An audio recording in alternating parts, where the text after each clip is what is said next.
Hello students, chapter 12 areas related to circles. तो जैसे हमने इसके पहले चैप्टर 10 में सर्कल्स के बारे में पढ़ा था हम लोगों ने। अब इसमें क्या है कि हमें इसका एरिया निकालना है सर्कल का। तो perimeter and area of a circle, ये आप लोग पढ़े भी हैं इससे पहले। जैसे कि सर्कल है, उसका सर्कमफ्रेंस क्या होती है, उसका एरिया कैसे आप सॉल्व करते हो। तो इसमें क्या है कि distance covered by travelling one round a circle. जैसे कि हमने एक पूरा जो सर्कल है, अगर हम एक पूरा राउंड अगर इसको कवर करते हैं, ये पूरा डिस्टेंस पूरा करते हैं, तो इसको हम क्या बोलते हैं, पेरीमीटर, और इसको हम सर्कमफ्रेंस भी बोलते हैं। मतलब सर्कल का सर्कमफ्रेंस। सर्कल का सर्कमफ्रेंस और डायमीटर का रेशियो जो होता है वो पाई के इक्वल होता है। तो यहाँ पे circumference is equal to pi into diameter हो जाएगा। डायमीटर को भेजेंगे दूसरी साइड तो पाई के साथ मल्टीप्लाई हो गया, और डायमीटर जो होता है रेडियस का डबल होता है। यानी कि यहाँ से यहाँ तक, ये पूरा यहाँ से यहाँ तक डायमीटर हो गया, यहाँ से यहाँ तक रेडियस, यहाँ तक रेडियस। तो डायमीटर इज क्या हो जाएगा, 2r। तो circumference of a circle is equal to 2 pi r हो गया। और इसका जो एरिया होता है वो पाई r स्क्वायर। इसका जो भी यूनिट आएगा वो सिंगल यूनिट में आएगा, और ये एरिया है तो यूनिट स्क्वायर में आएगा, क्योंकि यहाँ पे रेडियस 1 टाइम है तो यूनिट आएगा। यहाँ पे 2 टाइम्स मल्टीप्लाई किया गया तो यूनिट का स्क्वायर। यूनिट मतलब कुछ भी हो सकता है, सेंटीमीटर, मीटर, मिलीमीटर। ठीक है। तो इसके बाद कुछ हम लोग को, ये तो हम लोग जनरली जान रहे थे पहले भी, इसमें कुछ हम लोग को सेक्टर के बारे में, सेगमेंट के बारे में पढ़ना है। ठीक है, तो उसको भी स्टार्ट करते हैं। एरियाज हमें बताना है sector and segment of a circle. Segment क्या है कि कोई सर्कल है, उसका 2 रेडियाई ड्रॉ करते हैं। तो ये जो 2 पार्ट्स में जो डिवाइड हो रहा है, हर एक पार्ट को हम क्या कहते हैं, सेक्टर। सेगमेंट क्या है कि कॉर्ड ड्रा करते हैं। तो फिलहाल अभी हम सेक्टर के लिए बता रहे हैं। तो सेक्टर का हम एरिया कैसे निकालेंगे, जैसे हम ये सेक्टर जो बना हुआ है तो इसको हम क्या कहेंगे, माइनर सेक्टर। ये क्या होता है, मेजर सेक्टर। तो अगर मान लो कि यहाँ पे माइनर सेक्टर, यानी ये वाली सेक्टर का एंगल दिया हुआ है थीटा, तो ये पूरा एंगल कितना हो जाएगा, 360, क्योंकि टोटल डिग्री कितना होता है 360। वैसे थीटा को माइनस कर देंगे। देखो कभी कभी क्या होता है, अगर इसका वैल्यू दिया हुआ है तो आप इसका वैल्यू निकाल सकते हैं। अगर ये वाली वैल्यू दिया हुआ है तो इसको भी आप पता कर सकते हैं। तो बहुत ईजी है। इसमें क्या है कि जैसे अगर आप पूरा सर्कल लेते हो तो पूरे सर्कल का पेरीमीटर कितना होता है, 2 पाई r। ठीक है। अब पूरे सर्कल कितने डिग्री का होता है, 360 डिग्री। मतलब कि 300 में 360 डिग्री का पूरा हमने रेशियो निकाला 2 पाई r। तो यहाँ पे हमेशा 2 पाई r आ रहा है। और यहाँ पे जैसे मान लो कि ये पूरे, मतलब इस पूरे राउंड का है कि 2 पाई r है, लेकिन आपको यहाँ तो बताना है, यानी कि 360 में ये जितना एंगल दिया हो उतने का हमें बताना है कि सर्कमफ्रेंस। मान लो कि यहाँ पे थीटा का वैल्यू 60 दिया हो तो 60 डिग्री का हमें निकालना है। तो यहाँ से यहाँ तक 60 डिग्री है, अब पूरे कितना होता है 360, यानी 360 में 60 डिग्री का हमें बताना है। और क्या होता है यहाँ पे 2 पाई r। ठीक, तो 0 से 0 कट गया तो आगे 6, यानी 1/6 ऑफ 2 पाई r। यहाँ पे फिर इसको भी कैंसिल कर सकते हैं तो 1/3 आ गया। मतलब कि आपको फार्मूला वही है, सेम चीज़ है 2 पाई r। और जब इसका मतलब से अगर हम पेरीमीटर निकालते हैं, अगर हम एरिया निकालेंगे तो भी सेम है। बस करना क्या है कि जितना एंगल दिया रहेगा उतने का ही हमें बस बताना है। तो उतना अपॉन टोटल जो एंगल्स होते हैं। तो देखो यहाँ से यहाँ तक हर एक पार्ट इसका क्या होता है, आर्क। मतलब सर्कल का कोई भी छोटा सा ही पार्ट ले लो, एनी पार्ट ऑफ सर्कल क्या होता है, आर्क होता है।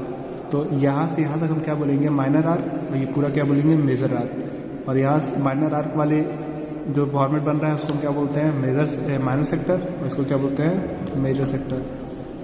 तो length of an arc of the sector of angle जो है थीटा, इसका लेंथ बताना है। तो बस सेम चीज़ जो हमने बताया था, theta upon 360 degree into 2 pi r। इसको हम ऐसे भी लिख सकते हैं, जैसे इसको 2 से कैंसिल कर दोगे तो थीटा अपॉन आ जाएगा 180 डिग्री, पाई r हो जाएगा। ठीक, तो दोनों लिख सकते हैं, क्योंकि इसको कैंसिल कर दो तो थीटा बाई 180 आ जाएगा, पाई r। क्योंकि फाइनली तो हमें तो कैंसिल तो करना ही है जब कैलकुलेशन करते हैं। तो लेंथ आप माइनर आर्क की बात कर रहे हैं। तो देखो जनरली मैंने बस थीटा के लिए बताया, तो थीटा तो ये था, यहाँ पे दे दिया गया। अब माइनर आर्क की बात कर रहे हैं तो माइनर का मतलब ये हो गया, तो जो हमने थीटा लिया है सेम ये भी तो माइनर आर्क का ही तो था। तो माइनर आर्क का मतलब क्या हो जाएगा, theta by 360 degree 2 pi r। Same चीज़ यहाँ पे मैंने इसको कैंसिल करके थीटा बाई 180 पाई आर हो गया। अब हमें मेजर आर्क का बताना है, तो मेजर आर्क का मतलब देखो कभी कभी यार मेजर आर्क दे दिया, नहीं दिया है तो हम बता सकते मेजर आर्क का एंगल हम पता कर सकते हैं। कैसे? ये थीटा है, पूरा 360 होता है, तो 360 में से थीटा को माइनस कर देंगे, तो 360 degree minus theta upon 360 degree 2 pi r. 2 से इसको कैंसिल कर दोगे तो 180 आ जाएगा। तो हम इसको ऐसे भी लिख सकते हैं 360 minus theta upon 180 pi r. अब इसका एरिया बताना है, तो सेम प्रोसेस जैसे यहाँ पे सर्कम, ये जो आर का आ रहा था इसको हम सर्कमफ्रेंस की बात कर रहे थे, तो 2 पाई आर आता है। यहाँ पे एरिया बोलेगा तो पाई आर स्क्वायर से इंटू कर देंगे, यानी हमको इतने का एरिया बताना है। तो क्या हो जाएगा? Theta by 360 degree into pi r square हो जाएगा। ठीक है। और अगर हम मेजर सेक्टर का बताना है तो 360 minus theta upon 360 into pi r square हो जाएगा, मतलब मेजर के लिए हो जाएगा ये। तो ये माइनर के लिए हो गया, ये मेजर के लिए हो गया। Major of area of major sector का हम ये भी कर सकते हैं कि मान लो कि अगर हम माइनर सेक्टर निकाल दिए तो ये पूरा सर्कल में से, यानी पूरा सर्कल है, बस पूरे में से इतना हटा देंगे, यानी कि हम एरिया ऑफ सर्कल में से मेजर सेक्टर माइनर सेक्टर का अगर माइनस कर देंगे एरिया तो भी आ जाएगा मेजर।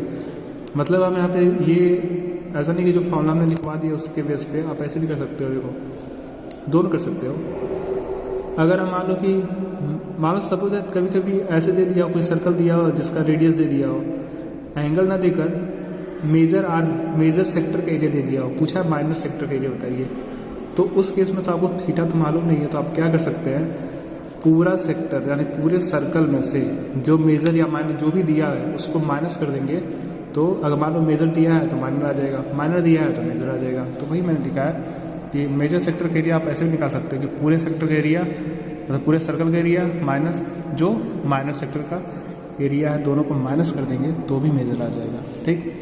तो अगर थीटा दिया है, रेडियस दिया है, तब तो हम जनरली इस फॉर्मूले से कर सकते हैं। अगर मान लो कि पूरा माइनर दिया है तो सर्कल में से माइनस कर दोगे तो मेजर आ जाएगा, मेजर दिया है तो फिर माइनर भी ला सकते हैं। ठीक। तो ये था क्या सेक्टर से फॉर्मूला, बहुत ईजी है, हार्ड नहीं है। अब आते हैं सेगमेंट के लिए। सेगमेंट में क्या है कि जैसे कोई सर्कल है तो जब कॉर्ड ड्रा करते हैं तो बनता है सेगमेंट। तो ये जो होगा ये माइनर सेगमेंट होगा, ये पूरा क्या हो जाएगा मेजर सेगमेंट। यहाँ से यहाँ तक रेडियस, यहाँ से यहाँ तक रेडियस। ठीक। तो हम इसमें देखो कर क्या सकते हैं, मान लो कि हमको इतने का एरिया बताना है, तो ये पूरा जो है ये अगर ये पूरा देखो तो ये पूरा जो बन रहा है क्या बन रहा है, ये सेक्टर बन रहा है, जो कि हम बताया था, जो ये सेक्टर है यहीं से क्या हो जाएगा सेगमेंट हो जाएगा। तो यानी कि हम पूरे सेक्टर का एरिया निकाल दें और इस ट्रायंगल का एरिया निकाल के माइनस कर देंगे तो आ जाएगा। तो देखो कभी कभी क्या होता है ना कि ये मान लो कि ये तो रेडियस दिया है तो ठीक है, अगर ये साइड दे दिया जाए तब तो आप इस ट्रायंगल का एरिया निकाल दोगे बाई हीरोन से, या तो परपेंडिकुलर दे दिया जाए और ये दे दिया जाए तो भी आप निकाल सकते हो। ठीक। अगर मान लो कि बस इसमें रेडियस दिया है तब क्या करेंगे, तो उसके लिए मैं एक फॉर्मूला बता रहा हूँ, डिराइव कर रहा हूँ कैसे आ रहा है। ठीक। उस फॉर्मूले से भी हम क्या कर सकते हैं, उसको सॉल्व कर सकते हैं। ठीक। तो पहले हम क्या कर रहे हैं कि इस सेंटर से जो यहाँ पे कॉर्ड दिया है उस पर हमने एक रेडियस ड्रॉ किया, रेडियस कह रहे हैं एक परपेंडिकुलर ड्रॉ किया। ये लाइन ड्रॉ कर दो परपेंडिकुलर होता है, तो जब ये हम ड्रॉ कर रहे हैं तो ये परपेंडिकुलर हुआ, साथ ही साथ क्या होता है ये मिड पॉइंट पे आता है, यानी कि ये ई एम और बी एम भी क्या होता है इक्वल होता है। ठीक। और अगर हम इस ट्रायंगल और इस ट्रायंगल की बात करें, देखो ये हमने मान लिया पूरा जो एंगल है वो थीटा है, पूरा एंगल क्या है थीटा है। तो अगर ये ट्रायंगल देखो ये दोनों में कॉमन साइड हो गया, यहाँ पे दोनों में राइट एंगल हो गया, और साथ ही साथ क्या है कि ये दोनों रेडियस इक्वल हो गया। वैसे भी देखो प्रूव भी कर सकते हैं क्यों ये इक्वल है, क्योंकि देखो ये हाइपोटेनियस, ये राइट, ये साइड कॉमन हो गया, तो बाई आर्चेस से दोनों ट्रायंगल्स क्या हो जाएगा कॉन्ग्रुएंट हो जाएगा। जब दोनों ट्रायंगल कॉन्ग्रुएंट हो गया तो ए एम और बी एम क्या हो जाएगा इक्वल हो जाएगा। और ये पूरा एंगल थीटा है तो ये भी एंगल क्या होगा इक्वल हो जाएगा। इसका मतलब कि थीटा पूरा है तो थीटा बाई टू हो जाएगा। ठीक। तो अब इस ट्रायंगल का हम एरिया निकालते हैं। ठीक है। तो पहले हमारा लिखा है क्या है कि एरिया ऑफ सेगमेंट क्या होगा, जो माइनर सेगमेंट का मतलब कि माइनर सेगमेंट की बात कर रहे हैं। तो एरिया ऑफ सेक्टर, जो भी सेक्टर का एरिया है उसमें से माइनस कर देंगे ट्रायंगल ए ओ बी का एरिया। और एरिया ऑफ सेक्टर क्या होता है माइनर का, theta by 360 degree by R square. और एरिया ऑफ ट्रायंगल के लिए हम क्या करेंगे, सॉल्व करेंगे। तो देखो पहले हम क्या कर रहे हैं कि हमें चाहिए क्या, इस ट्रायंगल का एरिया निकालने के लिए। देखो ये पूरा ट्रायंगल है, तो अगर हमको ये बेस पता चल जाए और हाइट पता चल जाए तो हम पता कर सकते हैं। तो पहले हम इस ट्रायंगल से बेस निकालते हैं और ये हाइट दोनों निकालते हैं। तो देखो अब ट्रिग्नोमेट्री में थोड़ा आ जाओ, यहाँ पे एंगल बन रहा है θ/2, तो ये क्या हो जाएगा बेस और ये क्या हो जाएगा परपेंडिकुलर। तो साइन θ/2 मतलब साइन थीटा क्या होता है, साइन थीटा होता है परपेंडिकुलर अपॉन हाइपोटेन्यूज यानी p/h। तो साइन θ/2 भी क्या होगा, वही होगा p/h। और p का मतलब यानी ये होगा p यानी AM/OM। तो यहाँ पे लिखे हैं क्या AM/OA, सॉरी है O हाइपोटेन्यूज होता है ना, तो AM/OA और AM है तो AM रहने दो, क्योंकि AM की वैल्यू हमें बताना है और AO की वैल्यू क्या है R है। क्यों हमने, क्योंकि हमको देखो ये पता है ना दोनों में कॉमन इसलिए रेडियस ले रहे हैं, तो AM/R है। ठीक, तो देखो यानी यहाँ पे आ गया साइन θ/2 इक्वल टू क्या हो जाएगा AM/R। ये मत सोचना कि AM को 2 से इंटू करना है, ये साइन के साथ पूरा साइन एंगल है ना पूरा, थीटा का मान लो कुछ भी वैल्यू है तो उसको 2 से डिवाइड करेंगे तो आएगा, मान लो थीटा का वैल्यू 60 डिग्री है तो साइन 38 डिग्री आ जाएगा, मतलब उसको साथ में रखोगे, AM को 1 से इंटू करोगे तो आ जाएगा R इंटू साइन θ/2। तो ये आ गया बेस, ये क्या आ गया, ये बेस आ गया। अब हमें क्या चाहिए, हाइट चाहिए।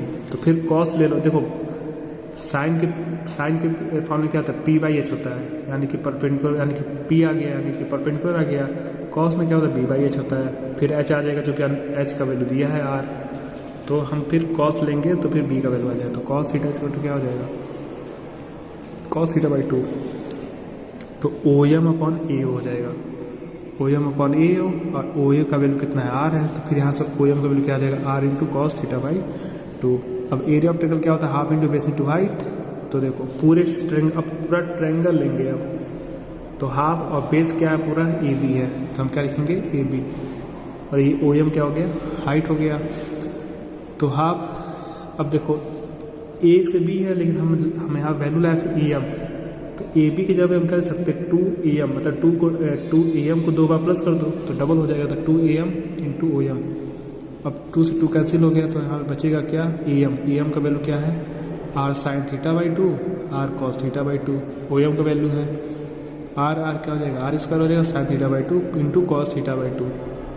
एक फार्मूला होता है sine 2A is equal to 2 into sine A into cos, ठीक। लेकिन यहाँ पे क्या है, साइन यहाँ पे जैसे कि पूरा का वैल्यू A है, पूरा एंगल है, तो इसको भी हम चाहो तो हम ऐसे लिख सकते हैं, जैसे मान लो यहाँ पे 2 साइन मतलब इनकी ये है तो इनकी जगह हम ये लिख सकते हैं, ठीक। एक सेकेंड, हाँ ये लिख सकते हैं, ठीक। लेकिन यहाँ पे अगर 2 होता तो लिख सकते हैं, तो हम एक काम कर सकते हैं ना कि जैसे कि R स्क्वायर है तो 2 से मल्टीप्लाई कर दे रहे हैं, 2 से डिवाइड भी कर रहे हैं, तो साइन आ जा रहा है क्या θ/2 और कॉस आ रहा है θ/2 आ रहा है। तो अब ये इसके फॉर्म में बन गया, तो हम क्या लिख सकते हैं साइन 2A। अब यहाँ पे अब ये जो 2 है इसको लिख दो R स्क्वायर 2, तो अब यहाँ पे क्या लिख सकते हैं, सीधा साइन θ/2 है तो 2 θ/2 लिखेंगे, तो 2 से 2 कट गया तो R स्क्वायर अपॉन 2 क्या हो जाएगा साइन थीटा, मतलब हम इनकी जगह पर क्या लिख सकते हैं R square upon 2 sine theta.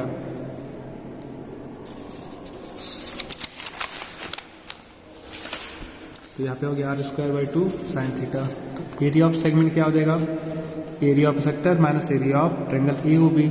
Area of sector क्या होता है θ/360 πr², और ट्रायंगल का एरिया भी निकाले हैं क्या R²/2 साइन थीटा। यहाँ पे देखो R² कॉमन ले लोगे तो बचेगा यहाँ पे क्या θ/360 डिग्री माइनस साइन θ/2, ठीक। तो ये फॉर्मूला बस याद रखना है, बहुत ईजी है। R² ब्रैकेट में θ/π/360 degree minus sine θ/2 area of minor segment, ठीक। तो ये जो है ये एरिया ऑफ माइनर सेगमेंट, क्योंकि हमने इतने का लाया है ना वैल्यू, यानी कि माइनर का लाया है। अगर आपको मेजर का बताना है तो पूरे सर्कल में से माइनर को हटा दो, ठीक। पूरे सर्कल में से मान πr² में से जो ये माइनर है उसको हटा देंगे तो मेजर सेक्टर का ही आ जाएगा, ठीक है। तो ये हो गया आपका फार्मूला। अब इसी के बेस पे हमें क्या करना है, क्वेश्चंस को सॉल्व करना है। तो अब एक्सरसाइज देखते हैं 12.1। The radii of two circles are 19 centimetre and 9 centimetre respectively. Two circles हैं जिसका एक का रेडियस कितना है, 19 है, दूसरे का 9 है। देखो आपने बना दिया है दोनों। इसके बाद क्या है कि find the radius of the circle which has circumference equal to the sum of the circumference of two circles. बोला है कि हमें रेडियस बताना है जब जैसे ये दो सर्कल्स हैं, दोनों सर्कल का रेडियस दिया है, जब इन दोनों सर्कल्स के सर्कमफेरेंस को प्लस कर देंगे यानी सम कर देंगे तो किसी एक बड़े यानी कि सर्कल बड़ा हो जाएगा, उस बड़े वाले सर्कल के इक्वल हो जाएगा। तो बड़े वाले सर्कल का हमें रेडियस बताना है। ठीक, तो बहुत ईजी है। देखो भाई सर्कल 1 है, सर्कल 2 है, इसका रेडियस 19 है, ये 9 है, तो दोनों को प्लस C1 वाला circumference of circle 1, circumference of circle 2, तो सर्कमफेरेंस ऑफ सर्कल के इक्वल हो जाएगा, जिसका R हमें बताना है। तो circumference of circle 1, circumference of circle 2 is equal to circumference of circle. Circumference of circle क्या आ जाएगा, 2πr1 2πr2, क्योंकि दोनों का रेडियस डिफरेंट है। 2πr हो जाएगा, यहाँ से 2π कॉमन लोगे, बचेगा r1 plus r2 equal to 2πr। ये 2π कैंसिल हो गया तो बचेगा r1 plus r2 equal to r। r1 r2 का वैल्यू दोनों को प्लस कर दो तो आ जाएगा यहाँ पर रेडियस। इजी है। टू सर्कल का रेडियस दिया हुआ है। अब यहाँ पे सेम चीज़ है, यहाँ पे एरिया दिया हुआ है। तो जैसे यहाँ पे हमने सर्कमफ्रेंस लिखा था, वहाँ पे आप एरिया लिख देंगे πr स्क्वायर, πr1 का स्क्वायर प्लस πr2 का square equal to πr square, वहाँ से रेडियस निकाल दोगे। सेम क्वेश्चन है, ठीक है। यहाँ पे क्वेश्चन नंबर 3 में क्या है कि ये आपको दिया हुआ है gold, red, blue, black, white, सबका अलग अलग रेडियस दिया होगा। ठीक है, आप सॉल्व कर सकते हो, सबका एरिया बताना है तो एरिया बता लेना। ठीक है, ये भी इजी है। क्वेश्चन नंबर 4 क्या है, the wheels of a car are of diameter 80 centimetre each. कह रहा है कि बहुत एक कार है जिसके व्हील्स का जो डायमीटर क्या है, सभी मतलब कार्स का जो व्हील है उसका जो डायमीटर है, तो किसी कार का जितने भी व्हील्स हैं डायमीटर क्या है 80 सेंटीमीटर है हर एक टायर का मतलब व्हील का। हाउ मैनी कंप्लीट रिवॉल्यूशन, कितना कंप्लीट करेगा रिवॉल्यूशन, कितनी मतलब घूमेगा। Does each wheel make in 10 minute, जो कि हर एक व्हील जो है 10 मिनट चल रहा है। When the car travelling at the speed 60 metre kilometre per hour, मतलब 66 किलोमीटर पर आवर की स्पीड से कार चल रहा है तो कितनी बार रिवॉल्व करेगा उसके व्हील, जिसका डायमीटर दिया है और 10 मिनट तक वर्क कर रहा है। ठीक है, तो देखो डायमीटर दिया था, तो रेडियस क्या हो जाएगा, हाथा हो जाएगा, यानी कि 40 सेंटीमीटर हो जाएगा। तो पहले हमको ये पता करना पड़ेगा कि डिस्टेंस कितना कवर किया। तो डिस्टेंस इक्वल टू क्या होता है, स्पीड इनटू टाइम होता है। टाइम भी दिया और स्पीड भी दिया हुआ है।